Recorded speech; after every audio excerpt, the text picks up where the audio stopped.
तुम्हारे लिए सब कुछ है, मगर हमारे लिए आखिरत के तवील सफर में चंद लम्हों की आराम का है। जिस तरह तुम्हें दुनिया के मालो दौलत की चाहत है, हमें शहादत की चाहत है। तुम अपने लश्कर पर भरोसा करते हो, मजलूमों के सरों को कलम कर सकते हो, लेकिन हमारे सर कट तो सकते हैं, मगर अल्लाह के सिवा किसी के सामने झुक नहीं सकते, क्योंकि वही तमाम जहानों का मालिक है।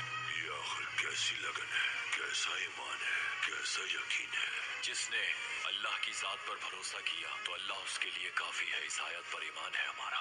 अल्लाह जो ना होने देना चाहे वो कोई नहीं कर सकता। तुम जब जुल्म करते हो मजलूमों पर नहीं करते, बल्कि अल-क़हार अल्लाह ताला से जंग शुरू करते हो। तुम इस जंग का मकसद तक नहीं जानते, तुम्हारी जंग किसके खिलाफ है ये भी नहीं जानते। तुम कुछ भी नहीं जानते कि तुम क्या कर रहे हो। तुम सिर्फ मुसलमानों से जंग करके दरवाजे खोल रहे हो अपने लिए जहन्नुम